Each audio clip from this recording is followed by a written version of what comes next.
Nós buscamos sempre os nossos próprios interesses pessoais.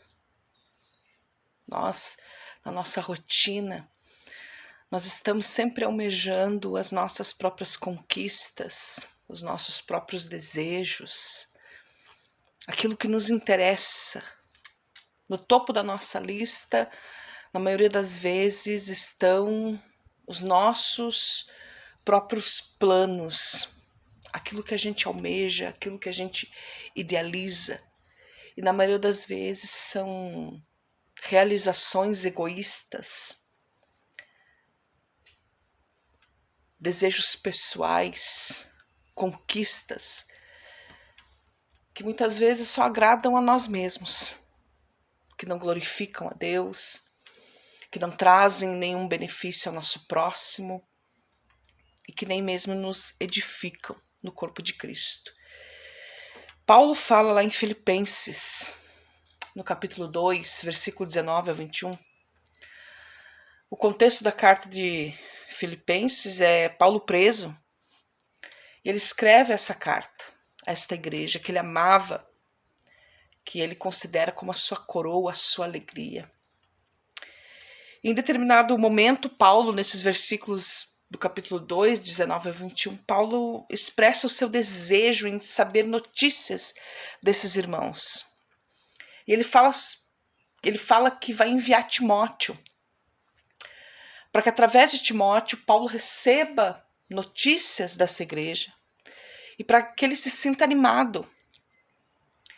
E Paulo faz um comentário em relação a Timóteo, dizendo que Timóteo, ele nutre também esse mesmo sentimento, esse mesmo comportamento em querer saber notícias, em querer entender como está essa igreja, como eles estão passando.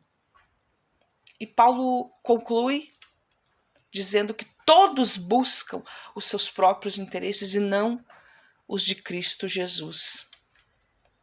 E nesse contexto, e olhando para essa passagem bíblica, e olhando para o panorama que é o livro de Filipenses, entendendo que Paulo está preso, que Paulo escreve essa carta, e não somente essa, mas outras, enquanto ele está preso, e olhando nessa perspectiva e trazendo isso para nós, para nossa realidade, vendo esse homem que está preso, vendo esse homem que a princípio parece que está limitado, mas que Paulo ali faz um comentário dizendo que toda a guarda pretoriana foi evangelizada, porque no final do livro ele faz esse comentário, os da casa de César saúdam os irmãos.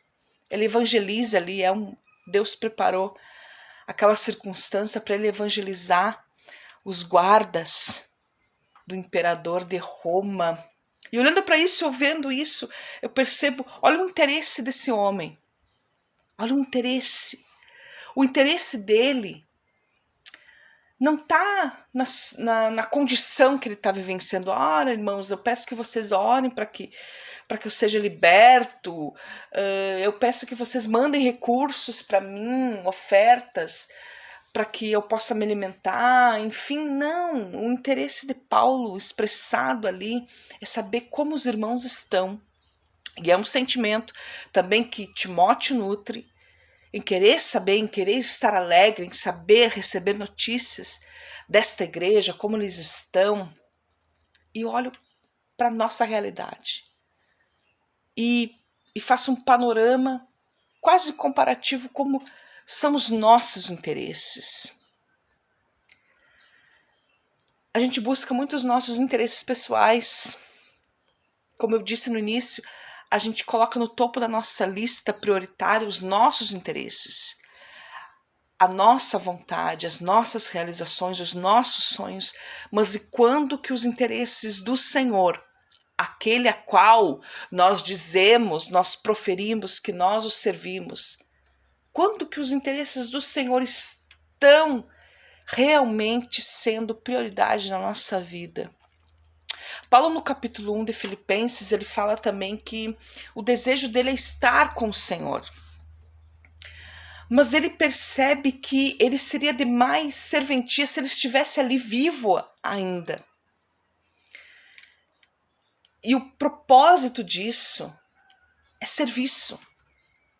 Se o próprio Jesus, o Deus que se encarna, o Deus que veste pele humana, ele veio para servir, e a gente vê isso em todos os evangelhos, a gente vê isso no Evangelho Universal, no Evangelho escrito por João, capítulo 13, Jesus se despindo, Jesus pegando uma bacia, pegando uma toalha e lavando os pés dos discípulos. Ele veio servir, ele veio se doar, ele veio se dar, ele veio se entregar, ele mesmo se entrega, ninguém toma a sua vida, como diz também lá em João.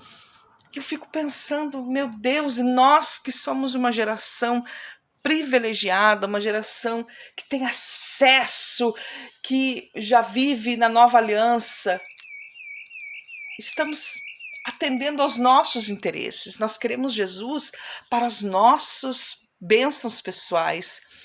Queremos que Deus atenda às nossas necessidades, que são muitas vezes egoístas, egocêntricas, carnais, mundanas. E quando que nós vamos atender ao interesse do Senhor? Quando que nós vamos colocar Deus no topo da nossa lista? A gente olha para os exemplos bíblicos, para os exemplos das Escrituras, a gente olha para Paulo, a gente olha para Timóteo, a gente olha para os irmãos lá do Velho Testamento, olhamos para hoje, para pessoas, para irmãos do passado, e a nossa geração, e nós, hoje, a gente está buscando os nossos interesses, estamos buscando as nossas vontades, e não a vontade do Senhor. Nós esquecemos a oração modelo que Jesus faz para que os discípulos entendam como deveria ser uma oração modelo, em que o Senhor diz: seja feita a tua vontade. Mas é a nossa vontade que está sendo feita, porque são os nossos interesses que estão sendo colocados em primazia. Que a gente venha refletir sobre isso, que a gente venha pensar qual é os nossos interesses. Não estamos nem interessados no nosso próximo. Paulo evidencia nesses versículos, segundo Filipenses 2, versículo 19 a 21, o interesse dele, que era o interesse do Senhor, em querer saber como estavam aqueles irmãos, para que ele se alegrasse na condição daqueles irmãos. É incrível isso. A gente vê que nós não estamos interessados nos nossos irmãos. Nós estamos interessados se eles pecaram, se eles transgrediram. Estamos interessados na fofoca, estamos interessados em falar das pessoas, mas não estamos interessados em orar, interceder, saber se aquele irmão está passando por uma necessidade física, material, se ele está precisando de uma ajuda, se ele precisa de um ânimo. Não, os nossos interesses são sempre carnais, egoístas. Que a gente hoje reflita sobre isso. E que em nome de Jesus o Senhor venha nos confrontar com essa realidade, que muitas vezes a gente coloca por debaixo dos panos, que a gente camufla, e que hoje a gente pense sobre isso, e que o Senhor nos ajude a mudar a nossa mentalidade. Eu fico por aqui, o Senhor toda glória e honra, gratidão por mais esse dia, e até a próxima, se o Senhor assim permitir.